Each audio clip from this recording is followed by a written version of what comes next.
সালামু আলাইকুম। বডি সোহেল ভাই ওরফে সোহেল তাজ ভাই আওয়ামী লীগ সরকারের পতনের পর মোটামুটি অনেক কথা তিনি সরকার সম্পর্কে, তার ক্ষমতায় থাকাকালীন সম্পর্কে, শেখ হাসিনা সম্পর্কে, বঙ্গবন্ধু সম্পর্কে অনেক কথা বলছিলেন। তো মোটামুটি একটা গ্রিন জোনে তিনি কিন্তু বসবাস করছেন।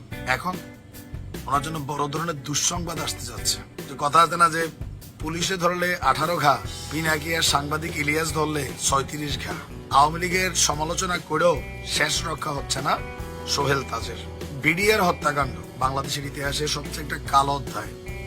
ভারতের র কানেক্টেড থাকুক, দেশি বিদেশি ষড়যন্ত্র থাকুক, কিছু তো একটা হয়েছে। বিডিআর হত্যাকাণ্ড নিয়ে দীর্ঘদিন যাবৎ কাজ করছেন সাংবাদিক ইলিয়াস, এটা সকলের জানা আছে। এমনকি তার প্রেসারে এটা সরকারের গতি বৃদ্ধি পাইছে, এটার বিচারিক প্রক্রিয়া, এটার মূল ঘটনা কি, ওই দিন কি ঘটেছিল, সবকিছু। এখন এই ঘটনায় মাঝখানে একবার আলোচনায় উঠে এসেছিল সোহেল তাজের নাম।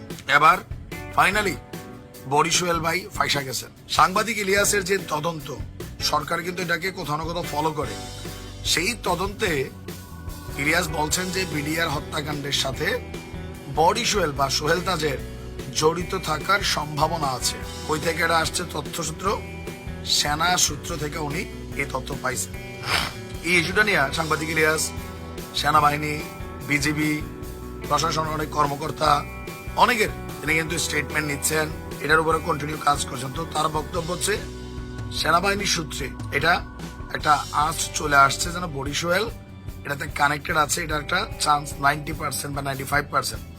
এখন বডি সোহেল যেন বাংলাদেশ ছেড়ে পালাতে না পারে, বাংলাদেশের বাইরে যেতে না পারে, এইটার ব্যাপারে সাংবাদিক ইলিয়াস ডাক দিয়েছেন। কারণ পরিস্থিতি খারাপ হলে সোহেল তাজ তিনি বাংলাদেশ ছেড়ে চলে যাবেন। এখন আজকে যখন ইলিয়াস এই কথা বলছেন, আমরা বিশ্বাস করি আগামীকালকেই এইটার একটা প্রতিফলন হয়তো আদালতের মাধ্যমে আমরা দেখতে পাবো যে ঠিকই এরকম একটা নির্দেশনা আদালতের পক্ষ থেকে চলে আসছে। যদিও এই বিডিআর হত্যাকাণ্ড নিয়ে সোহেল তাজের নাম যখন এর আগে একবার আসছিল, সাংবাদিক ইলিয়াসই বলছিল, তখন তিনি এটাকে কাউন্টার করছেন, আওয়ামী লীগের উপর অনেক কিছু চাপাই দিচ্ছেন, যা তার কোনো এখানে ক্ষমতা ছিল না, এটা ডিল করছেন শেখ হাসিনা। তারপর তারা বলছেন যে তোমাকে আমি ছাড়বো না, গান গেয়ে শোনাইছেন। আর গত 6 মাস আওয়ামী লীগের অনেক কিছু নিয়ে সোহেল ভাই যে কথাগুলো প্রকাশ করছেন, সরকারের বা বর্তমান যে সিচুয়েশন আছে অনেকটা সেফ জোনে ছিলেন।